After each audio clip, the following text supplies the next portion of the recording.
প্রিয় উপস্থিতি, এই মুহূর্তে আপনাদের সামনে জাতীয় নাগরিক পার্টির আংশিক কমিটি পড়ে শোনাবেন জাতীয় নাগরিক পার্টির বিপ্লবী সদস্য সচিব আক্তার হোসেন। বক্তব্য রাখছেন আক্তার হোসেন।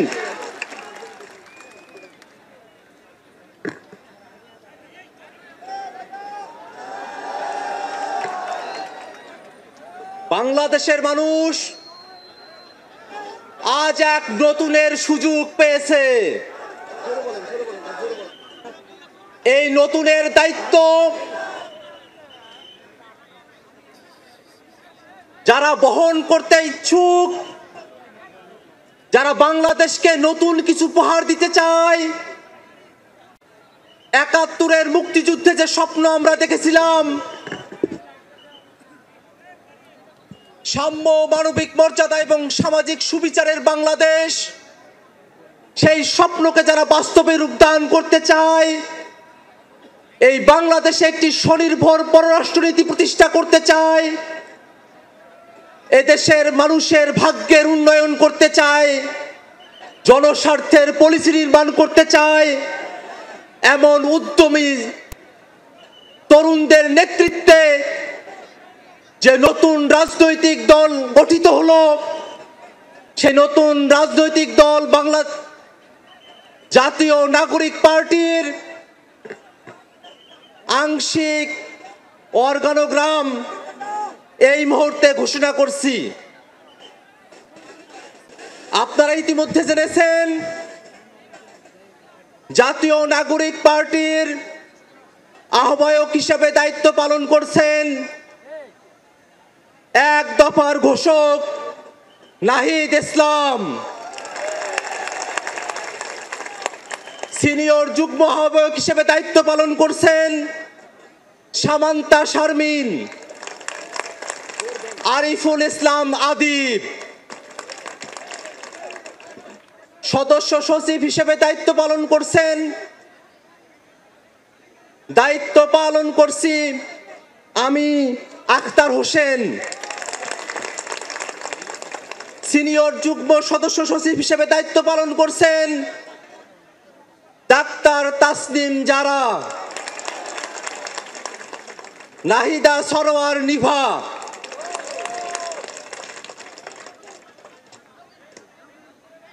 মুখ্য সংগঠক দক্ষিণাঞ্চলের দায়িত্ব পালন করছেন গণ অভ্যুত্থানের অগ্রসেনানী, আমাদের সকলের পরিচিত মুখ হাসনাত আব্দুল্লাহ।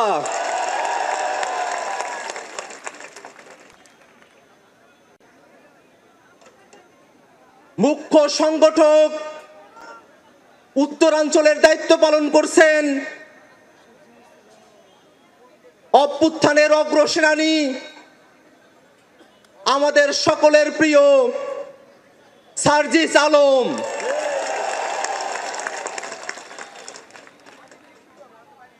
মুখ্য সমন্বয়কের দায়িত্ব পালন করছেন জনাব নাসির উদ্দিন পাটোয়ারি। সিনিয়র যুগ্ম মুখ্য সমন্বয়কের দায়িত্ব পালন করছেন অভ্যুত্থানের বীর সেনানী আব্দুল হান্নান মাসুদ। এই মুহূর্তে জাতীয় নাগরিক পার্টির যুগ্ম আহ্বায়ক, যুগ্ম সদস্য সচিব এবং যুগ্ম মুখ্য সংগঠক হিসেবে যারা দায়িত্ব পালন করছেন তাদের নাম ঘোষণা করছি।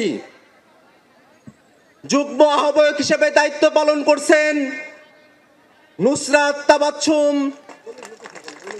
মনিরা শারমিন, মাহবুব আলম, সারওয়ার তুষার, অ্যাডভোকেট মুজাহিদুল ইসলাম শাহিন, তাজনুবা জাবিন, সুলতান মোহাম্মদ জাকারিয়া, ডক্টর আতিক মুজাহিদ, আশরাফ উদ্দিন মাহদি, অর্পিতা শ্যামাদেব, তানজিল মাহমুদ, অনিক রায়, খালেদ সাইফুল্লাহ, জাবেদ রাসিন, এহতেশাম হক এবং হাসান আলী।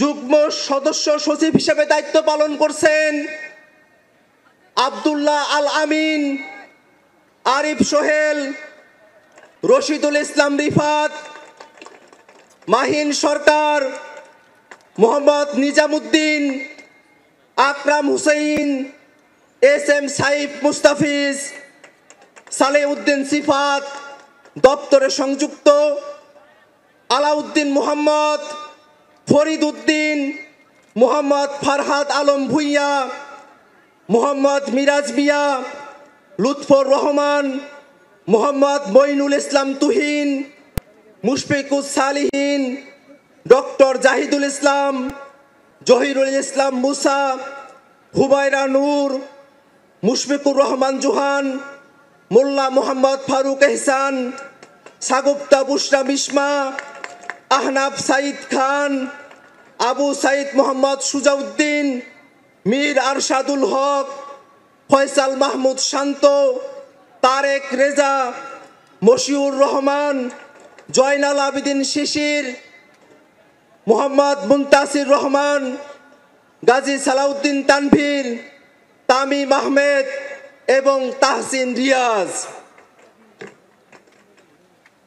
যুগ্ম মুখ্য সংগঠক দক্ষিণাঞ্চলের দায়িত্ব পালন করছেন মোহাম্মদ আতাউল্লাহ, ডাক্তার মাহমুদা মিতু, মোল্লা রহমতুল্লাহ, এস এম শাহরিয়ার, জোবায়ের আরিফ। যুগ্ম মুখ্য সংগঠক উত্তরাঞ্চলের দায়িত্ব পালন করছেন সাইফুল্লাহ হায়দার, আলী নাসের খান, সাকিব মাহদি, মেজর অবসরপ্রাপ্ত আব্দুল্লাহ আল মাহমুদ, সাদিয়া ফারজানা দিনা, অলিক মৃ, হানিফ খান সজীব। এই ঘোষণার মধ্য দিয়ে জাতীয় নাগরিক পার্টির আংশিক কমিটি ঘোষণা করা হলো। আমরা প্রেস রিলিজের মধ্য দিয়ে আজকের আহ্বায়ক কমিটি আমরা পূর্ণাঙ্গভাবে প্রকাশ করব।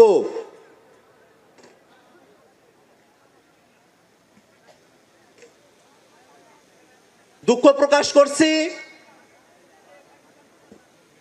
যুগ্ম মুখ্য সমন্বয়কের দায়িত্ব পালন করছেন অ্যাডভোকেট মোহাম্মদ তারিকুল ইসলাম, যুব উইং ডাক্তার আব্দুল আহাদ, দিলশানা পারুল, আবু হানিফ, আব্দুল জাহের, মাজহারুল ইসলাম ফকির, কৃষিবিদ গোলাম মোর্তজা সেলিম, আশিকিন আলম, ডাক্তার জাহিদুল বারী, কৈলাস চন্দ্র রবিদাস, ভীমপল্লী ডেভিড রাজু, শেখ মোহাম্মদ শাহ মঈনুদ্দিন, মারজুক আহমেদ, সাদ্দাম হোসেন। সম্মানিত উপস্থিতি, এই সব ঘোষণার মধ্য দিয়ে জাতীয় নাগরিক পার্টির কেন্দ্রীয় কমিটির আংশিক আমরা ঘোষণা করলাম অল্প সময়ের মধ্যে প্রেস রিলিজের মধ্য দিয়ে আমরা আমাদের আহ্বায়ক পূর্ণাঙ্গ কমিটি ঘোষণা করব। সারা দেশের মানুষের কাছে আহ্বান থাকবে, আজকের তরুণরা যে দায়িত্ব কাঁধে তুলে নিয়েছে, আপনারা সবাই দোয়া করবেন যেন মহান রব্বুল আলামিন, মহান সৃষ্টিকর্তা আমাদের এই তরুণদের স্বপ্নকে বাংলাদেশে বাস্তবায়ন করার তৌফিক দান করেন। বাংলাদেশে যারা গণহত্যা চালিয়েছে, এই তরুণরা যেন তাদের নেতৃত্বে এই বাংলার জমিনে সেই খুনি গণহত্যাকারী আওয়ামী লীগ এবং তাদের দোসরদের বিচার করতে সক্ষম হয়। বাংলাদেশে 54 বছর পরে আমরা যে সুযোগ পেয়েছি, একটি নতুন সংবিধানের বাস্তবতা তৈরি হয়েছে। এই তরুণরা স্বপ্ন দেখে আগামীর বাংলাদেশ এক নতুন সংবিধানের মাধ্যমে পরিচালিত হবে। সেই স্বপ্ন বাস্তবায়নে গণপরিষদ নির্বাচনের দাবি জানিয়ে আমি আমার বক্তব্য এখানেই শেষ করছি। ধন্যবাদ সকলকে।